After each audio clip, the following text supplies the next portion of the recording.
Caddis Maximus here. Occasionally I do boot reviews, and I'm going to review this pair of Chinook oil rig boots that I got for Christmas. They're some basic steel toe work boot with insulating on the mid portion, but actually just a, kind of a liner down here in the bottom of the lower portion. Of course, ASTM steel toes. I used to really like Chinook boots. I don't like them quite as much as I used to. Chinook used to be a boot company that, sold to various retail outlets, Kroger's, those kind of places. And they're always pretty good value for the money. They've been around for, 10, 15 years, maybe longer than that. Surprisingly enough, recently, I've noticed that their prices have not gone up very much. They do have some newer, more expensive series of boots that do look pretty decent, but it seems they've continued to make a lot of their traditional models, and it seems to maintain the price points where these can be found on sale for like $50 or $55, which really is a pretty good deal. Even now, they just don't seem to be built quite the same. The leather is pretty nice on these boots, but it just doesn't feel quite as thick or as dense as the old ones. And I've reviewed a few pairs of old Chinooks that I've had for a while. And upon inspecting them in the store, I actually had to find a couple pairs because one pair, the sewing just like something wonky happened, and so the quality control was off. So I actually had to go through a couple pairs before I found ones that the stitching looked reasonably straight on. So I wanted to mention that. And there's a couple other quality control issues. So I still think these are pretty decent boots for $50, especially in, I guess, 2020.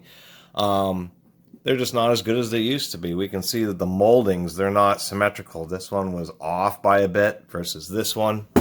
And when they did the standing on the boot, it's pretty square, but then on the heels on both of them, they kind of tapered it in a little bit, and it's okay, but I'm not super fond of that. I do like a more squared off heel. Even though they do have a proper Goodyear stitch welt, they are double stitched on the toes, Goodyear welt stitch, and then a secondary stitch just to help make sure that the sole and everything stays together under more heavy-duty conditions. So that's a nice little touch.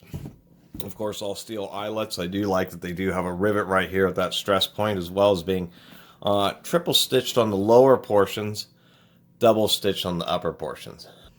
And so since these are sold in a surprising number of stores, but there's like no reviews of at least video reviews of Chinook boots, I wanted to do just review these oil rigs. I think they're still worth it, but it's more, they were $50 in, the 2000s, or at least the late 2000s, and really, back then they were great quality for $50. I think now they really need to be a $70 boot, and they should just, still use that traditional grade of leather. These definitely are like better than Walmart boots.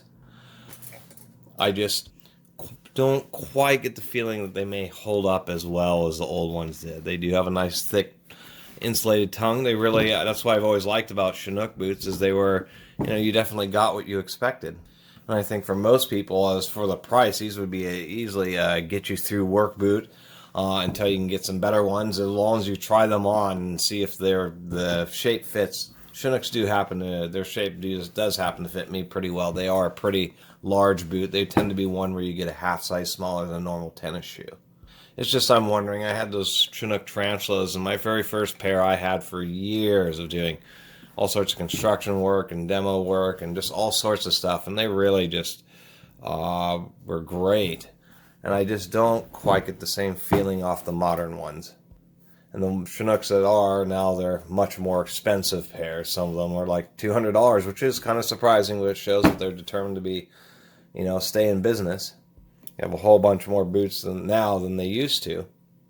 But they should probably keep focused.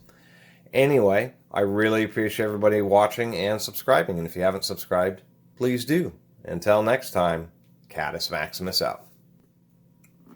Oh, a quick tidbit at the end of the video. This tread pattern here has been very familiar for boots for literally decades and decades. People have heard of Vibram soles.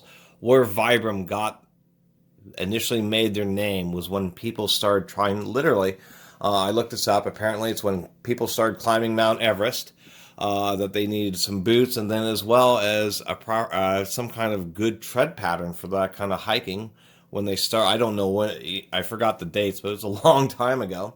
And so what Vibram did is came out with a sole that remained a little bit more flexible at the very cold temperatures, as well as this particular design. These were the first tread pattern designs used for climbing Everest, and then because of that, kind of like North Face and those companies, it just became, so well known because of that, that just it became like the standard default tread pattern for boots ever since. Okay, see you later.